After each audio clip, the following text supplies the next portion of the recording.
Okay, hello. By the end of this presentation, we will cover more information about hybrid vehicles than many of the new car salespeople in your city know. There are two types of hybrids, the gas hybrid and the plug-in hybrid electric vehicle. The gas hybrid is just gas driven that gets help from an electric motor, occasionally. And you may get only about 40 to 50 miles per gallon average with, with a gas hybrid. Now, what if you could reduce the cost per mile to drive your vehicle by over 70%? Well, you can by driving a plug-in hybrid electric vehicle. You'll save money due to electricity being so much cheaper and a lot less fickle than gasoline. Plus, the reduction in maintenance costs will provide additional savings on a plug-in hybrid electric vehicle. Oil changes are greatly reduced. I change my engine oil about every 2 years, or when the oil life monitor indicates that the oil needs to be changed. Because the engine is not required to drive the vehicle, there's a lot less wear and tear going on. The wheels are driven simply by AC electricity flowing through the electric motors that drive the wheels. There's little to no energy wasted by heat, nor is there a requirement to have a large opening in the front of the vehicle to suck air. By the way, that greatly reduces efficiency and greatly increases resistance because that air has to flow into the radiator and through the associated machinery behind it. Now imagine a fish swimming with his mouth wide open all the time. That'd be a very tired fish.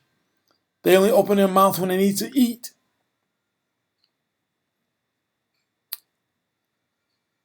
The gasoline hybrid and the plug-in hybrid electric vehicle both employ regenerative braking, which recovers some of the power expended. Not all of it, but some of it.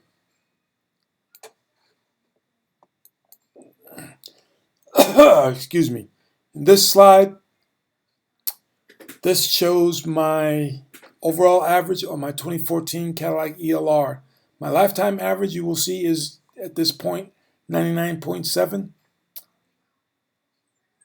And that's it. That's the major thing I wanted to show you, was the 99.7 in this particular slide. That was August 31st of 2019. And now here we are, October 21st, 2019. My lifetime average is 103 miles per gallon. And you see right above that, it says 250 plus MPG. That is in reference to the 42.4 total miles that I drove since the car was last fully charged. For the last 42.4 miles, I averaged 250 plus MPG, which is the max that this particular display will show. That is telling me that I used zero gas. Okay, and also to the left of that 250, you'll see that the circle is 100% green, indicating that I used no gas at all.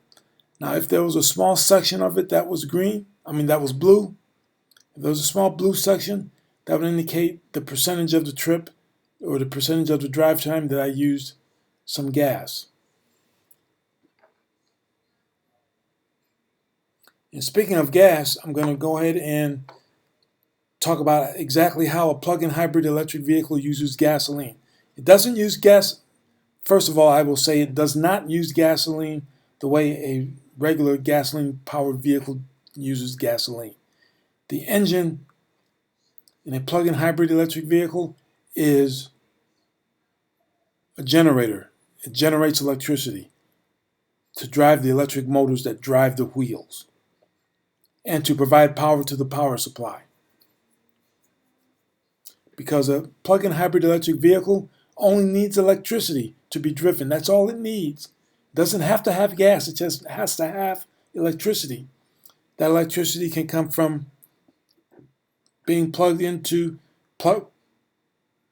can come from charging the power supply by plugging it into an outlet,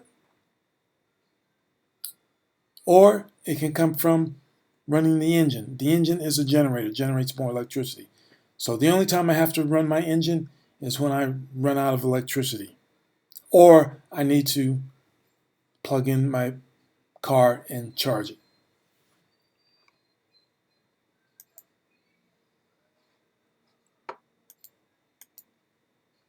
purpose of this video is to give you a visual demonstration of regenerative braking going into effect on a plug-in hybrid electric vehicle. And the plug-in hybrid electric vehicle that I'm using for demonstration purposes is the 2014 Cadillac ELR. I've selected the appropriate display on the ELR specifically for this demonstration. You'll see the power supply alternating between power regen recovery and running on battery power. Now, the reason that it is alternating is because I am not touching the brakes. I'm only modifying the pressure on the accelerator pedal based on my desired speed and based on the flow of traffic and or any stop signs or yield signs that come by. I am not touching the brake. Regenerative braking does not require that the brake pedal be pressed in order to be going into effect. I think because of the name, a lot of people have the impression that you have to press on the brake in order for regenerative braking to happen. That is not true, as I am demonstrating in my 2014 Cadillac ELR. The only thing that I am doing is modifying my pressure on the accelerator pedal. And when I reduce the pressure to some extent, that causes regenerative braking to go into effect. If I take my foot completely off the pedal, then regenerative braking goes into very high effect.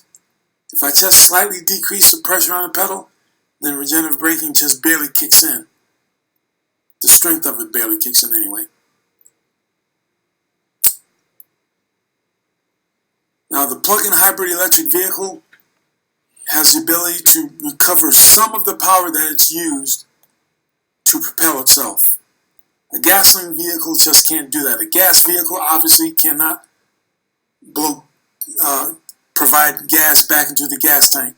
If you need to slow down if you need to come to a gradual slowdown in a gas vehicle, you still continue to suck gas. Although true, it does suck gas at a slower rate, but you're still sucking gas. You're not feeding any power back into your reservoir. The plug-in hybrid electric vehicle, however, does send power, available power, or feed itself back into its tank. In this case, the tank is the power supply or the battery. So we can feed power back into the battery. Now, you can't feed it all back. We're only able to recover a small percentage of it. This video is the video that I took for this particular demonstration. Now, all plug-in hybrid electric vehicles will perform the same function. They display the same thing in different ways, that's all. Some cars will display it like will display it with, I think it's just too digitized. It's actually close to being very distracting. But that's a whole nother discussion. But thank you for watching.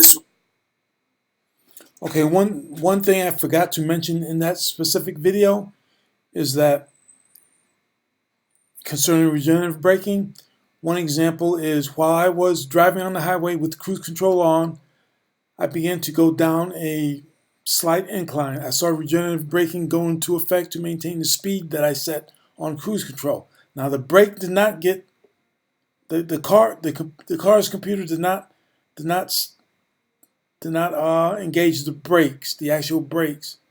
All it did was reduce the amount of power it was pulling from the power supply, and it implemented regenerative braking slightly just to maintain the speed that I set on cruise control. And the other point I want to make concerning regenerative braking is that that type of behavior will in fact save additional money based on wear and tear on the brakes. So a lot of people I notice if I'm driving down an incline, that they will, to maintain a certain speed, they will take their foot off of the gas pedal, and I see the brake lights go on because they tap on their brakes just to maintain a certain speed. I don't have to do that. I just pull a little pressure off of my accelerator, and I do not have to touch the brake pedal. And that helps me to maintain a particular speed, whatever I'm comfortable with. So that in effect saves money by saving wear and tear on other parts of the vehicle as well. So thank you for watching this video. I believe that I have covered a lot of information that many of the salespeople, unfortunately, that sell new cars are unaware of. Regenerative braking is one of them. A lot of the times what they do, they see the word hybrid on a car. They'll push, well, this is a hybrid. Okay, ask them to explain exactly what they mean by hybrid. They probably, a lot of them, well, some of the more seasoned salesmen will be able to. But many of them, typically the ones that are younger than 30 or so, will not be able to tell you how a specific hybrid car works. Thank you for watching.